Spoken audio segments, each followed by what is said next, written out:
एक फैक्ट्री से जुड़ा हुआ बड़ा अपडेट है और वो ये कि भी एक 5000 लीटर नकली घी पकड़ में आया है। खाद्य सुरक्षा और औषधि नियंत्रण विभाग ने छापामार कार्रवाई की और इतनी बड़ी मात्रा में यानी 5000 लीटर नकली घी पकड़ा है। रानपुर में यानी कोटा के रानपुर में शुद्ध के लिए युद्ध अभियान के तहत इस बड़ी कार्रवाई को अंजाम दिया गया। बाल गोपाल इंडस्ट्री में इस कार्रवाई को अंजाम दिया गया। फैक्ट्री को सीज कर दिया गया है। नकली घी बनाया जा रहा था ये, और ये फैक्ट्री को सीज करने के साथ साथ नकली घी भी जब्त कर लिया गया है। तो कैसे सेहत के साथ खिलवाड़ किया जा रहा था। फैक्ट्री में इस नकली घी को बनाया जा रहा था, इसको सप्लाई किया जा रहा था, दुकानों तक पहुंचाया जा रहा था और ये आपके रसोई में पहुंच रहा था। और यहां बाकायदा फिलहाल बाल गोपाल इंडस्ट्री की इस फैक्ट्री को सीज कर दिया गया है। जो भी वहां घी था उसको अपने कब्जे में ले लिया गया है और अब आगे कार्रवाई सुनिश्चित की गई है। तो बड़ी मात्रा में ये बड़ा जखीरा यहां पर बरामद हुआ है नकली घी का। अलग अलग एक ही ब्रांड के अलग अलग किस्म के ये नकली घी यहां पर बनाए जा रहे थे और लगातार खाद्य सुरक्षा और औषधि नियंत्रण विभाग की तरफ से नजर थी। हिमांशु मित्तल कोटा से हमारे संवाददाता जुड़ चुके हैं इस बड़ी खबर पर और जानकारी लेते हैं। तो हिमांशु, बाल गोपाल इंडस्ट्री का ये घी क्या सिर्फ कोटा में ही सप्लाई होता था या बाकी प्रदेश के और हिस्सों में भी जाता था? देखिए, ये इन्वेस्टिगेशन का पार्ट है जो कि फिलहाल अब शुरू होगा, लेकिन निश्चित तौर पर ये हैरान कर देने वाला मामला है क्योंकि सेहत को बिगाड़ देने वाला घी इस फैक्ट्री के अंदर तैयार हो रहा था, बड़े पैमाने पर तैयार हो रहा था। 5000 लीटर की क्वांटिटी अब तक जब्त की जा चुकी है। आधा दर्जन से ज्यादा जो कंपनीज के अलग अलग नाम के साथ में जिनके साथ में इसे बेचा जा रहा था, बड़ी तादाद में, हजारों की तादाद में रैपर्स मौके से मिले हैं, पाउचेज मौके से मिले हैं और बड़े पैमाने पर केमिकल्स भी यहाँ मौके से मिले हैं, जो कि पुष्टि करते हैं कि इस पूरे मिलावटी घी को केमिकल के साथ में तैयार किया जा रहा था, यानी कि लोगों की सेहत को बिगाड़ने का काम यहाँ पर किया जा रहा था। अब जो फूड सेफ्टी डिपार्टमेंट के जो अधिकारी हैं वो तमाम तथ्य जुटा रहे हैं। तथ्य जुटाने के साथ में, जैसा मैंने बताया, इस घी की सैंपलिंग करवाई जा रही है, जिसके साथ में ये साफ हो जाएगा कि किस तरह के केमिकल इस घी के अंदर यूज लिए जा रहे थे, नकली घी को तैयार करने में यूज लिए जा रहे थे। और जो कि प्राथमिक तौर पर सामने आया है कि कोटा संभाग में अलग अलग हिस्सों में, शहर और ग्रामीण इलाकों में इस नकली घी की सप्लाई की जा रही थी। अब ये देखने वाली बात होगी कि जो पूछताछ में क्या कुछ निकल करके आता है कि प्रदेश के और हिस्सों में भी इसकी सप्लाई होती थी और कब से ये पूरा की पूरा नकली घी का गोरख धंधा चल रहा है। ये तमाम तथ्य हैं जिन पर अब पूछताछ शुरू होगी। बाकी नकली घी जब्त कर लिया गया है। जब्त करने के साथ में अब कड़ी कार्रवाई जो है वो की जा रही है, क्योंकि अतिरिक्त आयुक्त जो फूड सेफ्टी डिपार्टमेंट पंकज ओझा, उन्होंने खुद इस पूरी बड़ी कार्रवाई को अंजाम दिया है और इसके साथ में न्यूज 18 से बात करते हुए कहा कि शुद्ध का युद्ध अभियान के तहत इस पूरी बड़ी कार्रवाई को किया गया है और किसी भी तरह से कोई भी टॉलरेंस इस तरह के मामले में नहीं बहुत बहुत धन्यवाद आपका। फिलहाल इस खबर से जुड़ी और भी जानकारी मिलेगी तो आपका संपर्क करेंगे, आपसे जानकारी लेंगे। अभी धन्यवाद आपका। अब ये अगली खबर बीकानेर की है, जहां पर खाजूवाला से बड़ी खबर यह कि करंट पुल गहलोत घाट पर बन रहा है। पुल का हिस्सा गिरने से निर्माण की गुणवत्ता पर सवाल उठने लगे हैं। निजी कंपनी गहलोत घाट पर पुल का निर्माण कर रही है। मौके पर पहुंचे ठेका फर्म के कर्मचारी और बनास नदी पर यह प्रदेश का सबसे लंबा पुल बन रहा है। करीब 135 करोड़ रुपए की लागत से 2.5 किलोमीटर पुल का यह निर्माण हो रहा है। तो देखिए, टोंक में ये बनास नदी पर निर्माणाधीन पुल का हिस्सा टूटकर गिर पड़ा है। ये पुल जो है गहलोत घाट पर बन रहा है। इस पुल का एक हिस्सा जो गिरा है, इससे निर्माण की गुणवत्ता पर, कंस्ट्रक्शन की क्वालिटी पर सवाल उठने लगे हैं। निजी कंपनी गहलोत घाट पर इस पुल का निर्माण कर रही है। फिलहाल ठेका फर्म के कर्मचारी मौके पर पहुंचे हैं। बनास नदी पर यह प्रदेश का सबसे लंबा पुल बन रहा है।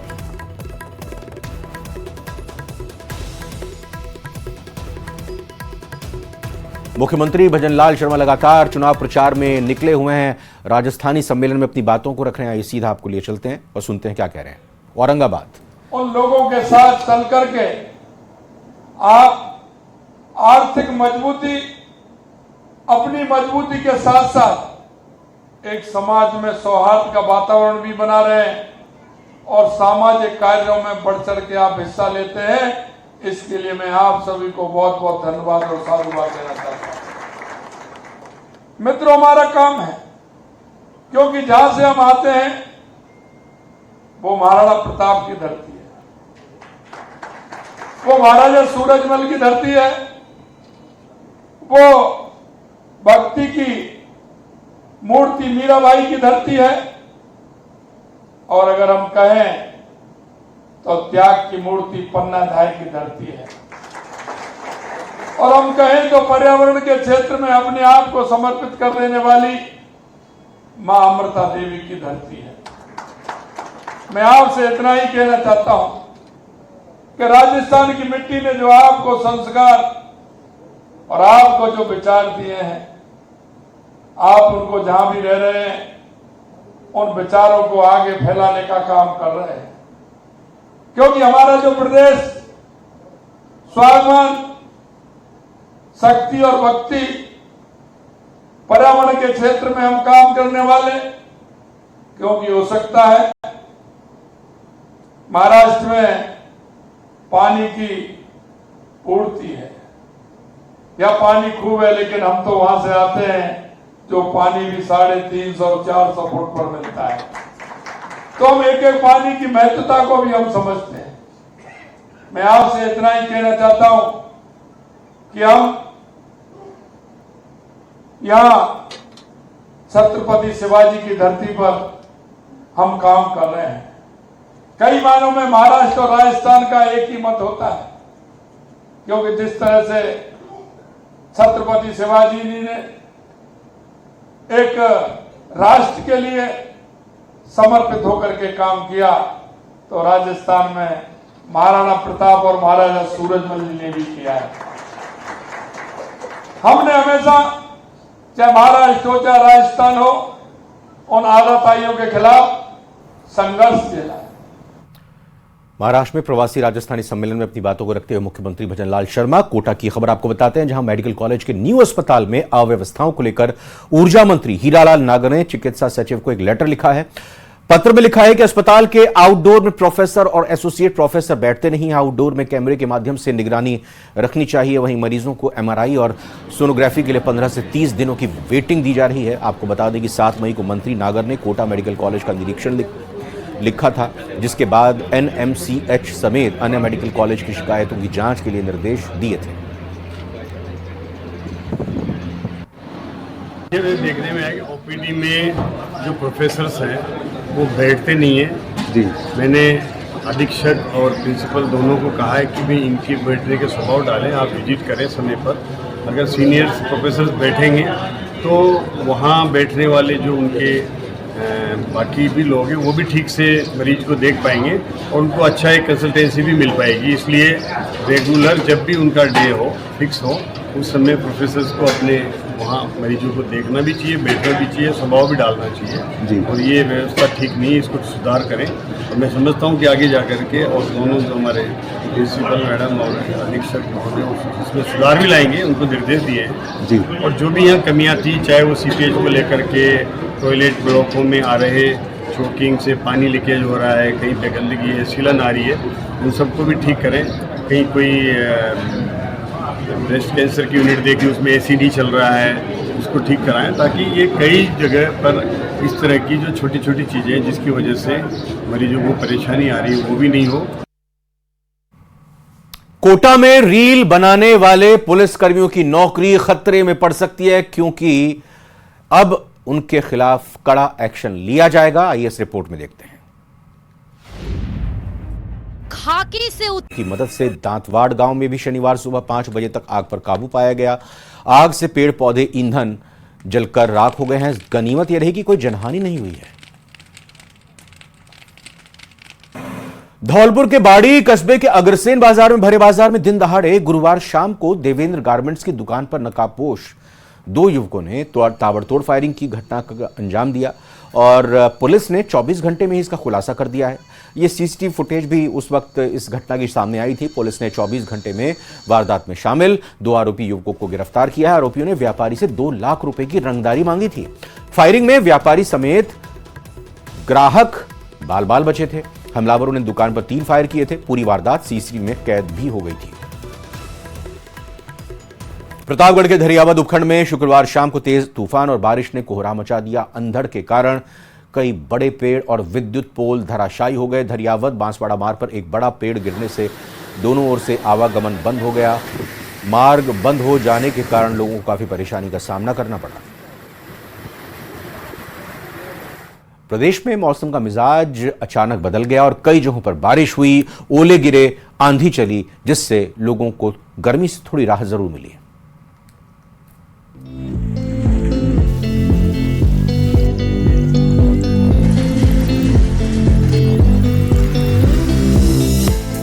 प्रदेश में भीषण गर्मी का दौर जारी है। शुक्रवार को भीषण गर्मी के दौर के बीच अचानक से मौसम का मिजाज बदल गया। तेज हवाओं के साथ कई जगहों पर ओले गिरे तो कहीं धूल भरी आंधी चली। बारिश के बाद तापमान में अचानक गिरावट दर्ज की गई। लोगों को भीषण गर्मी से राहत मिली। बारिश से 7 जिलों की जगह सिर्फ 2 जिलों में ही तापमान 45 डिग्री से ऊपर रह गया। कोटपुतली के बानसूर में शुक्रवार को अचानक काले बादल छा गए। तेज हवाओं के साथ बारिश होने लगी और ओले गिरे। करीब 20 मिनट तक लगातार ओलों की बारिश हुई। वहीं लेक सिटी उदयपुर में भी चिलचिलाती धूप के बीच अचानक मौसम ने करवट ली। मूसलाधार बारिश के साथ ओले गिरे। करीब 1 घंटे से ज्यादा समय तक हुई बारिश से लोगों के घरों तक में पानी भर गया। झुंझुनू के कई इलाकों में बारिश के साथ ओले गिरे। पिलानी के बेरी, रामपुरा, हमीनपुर गांव के अलावा सूरजगढ़ और बुहाना क्षेत्र में शाम को तेज हवाओं के साथ बारिश हुई और ओले गिरे, जिससे खेतों में किसानों की कटी हुई सरसों की फसल और पशुओं के लिए चारे को नुकसान हुआ। करौली में पश्चिम विक्षोभ की चलते तेज ठंडी हवाएं चली और बारिश हुई, जिससे लोगों को कई दिनों से पड़ रही तेज गर्मी से राहत मिली। राजधानी जयपुर में भी धूल भरी हवाएं चली। आसमान में काले बादल छा गए। हवाओं के चलते वाहन चालकों को परेशानी हुई। हालांकि जयपुर वासियों को गर्मी से राहत मिल गई। इधर मौसम विभाग ने आज भी कई जिलों में बारिश का अलर्ट जारी किया है। बीकानेर, जोधपुर, अजमेर, उदयपुर, कोटा, जयपुर और भरतपुर संभाग के कुछ भागों में गरज चमक के साथ कहीं कहीं आंधी तो बारिश होने की प्रबल संभावना है।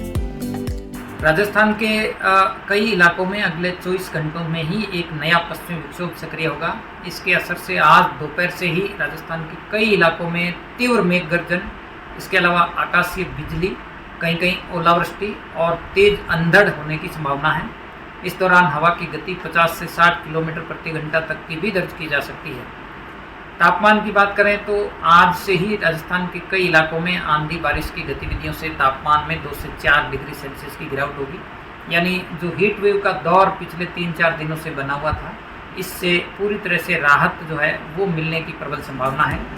वहीं प्रदेश में प्रमुख शहरों के तापमान की बात करें तो बीकानेर में 45.5, फलोदी में 45.2, चूरू में 44.9, फतेहपुर में 44.9 और जयपुर में 43 डिग्री तापमान दर्ज किया गया है। फिलहाल प्रदेश में सक्रिय हुए पश्चिमी विक्षोभ के कारण लोगों को गर्मी से राहत मिली है, जो 2-3 दिन तक रह सकती है। Bureau report, news 18 Rajasthan. मारो राजस्थान में फिलहाल इतना ही। आप बने रहिए न्यूज़ 18 राजस्थान के साथ।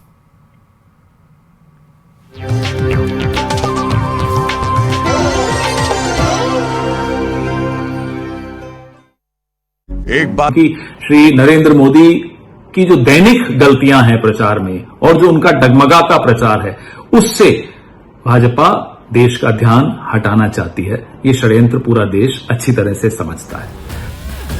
चुनावी सीजन में जब नेता फूंक फूंक कर कदम रखते हैं, एक एक शब्द तोल मोल के बोलते हैं, ऐसे में कांग्रेस के वरिष्ठ नेताओं के ये बयान बीजेपी के लिए चुनावी हथियार से कम नहीं है।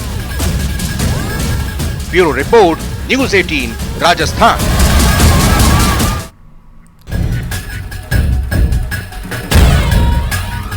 कोई पागल वहां आ जाए, वो बम निकाल ले और फिर क्या होगा। मणिशंकर अय्यर के विवादित बयान पर घमासान। यदि आपने उनसे बात की, उनको इज्जत अफजाया, तो तभी जाकर वो अपने बम के बारे में नहीं सोचेंगे।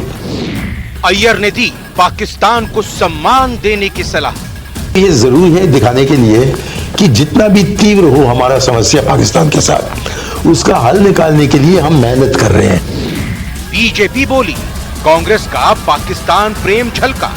कांग्रेस के लोग पाकिस्तान के प्रति इतना प्यार चुनाव के वक्त क्यों दिखाते हैं? पूरी कांग्रेस पाकिस्तान की गोद में बैठी है।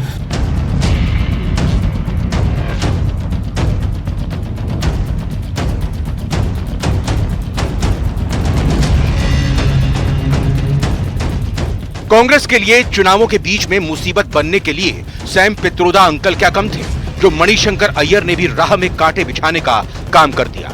मणिशंकर अय्यर एक तरफ पाकिस्तान को इज्जत बख्शने की वकालत कर रहे हैं, तो दूसरी ओर भारत को डराने की कोशिश करते भी दिखे।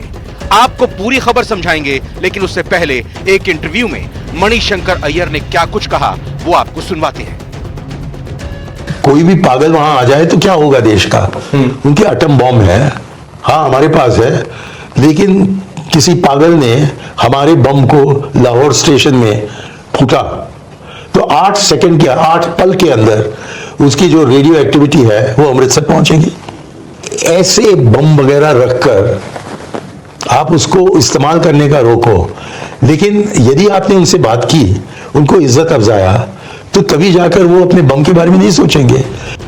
सुना आपने, ये वही बयान है जिसने सियासत को सुलगा दिया है। उनके इस बयान में पाकिस्तान के प्रति नरमी साफ तौर पर दिख रही है, तो वहीं दूसरी तरफ भारत की ताकत पर संदेह नजर आता है। वरना ऐसा वो पाकिस्तान का डर दिखाकर भारत को अपने रुख में नरमी बरतने की सलाह ना देते। लेकिन आपको उनको ठुकरा दिया और बच्चे जैसे कुट्टी कहते रहे, तो कोई पागल वहां आ जाए, वो बम निकाल ले और फिर क्या होगा।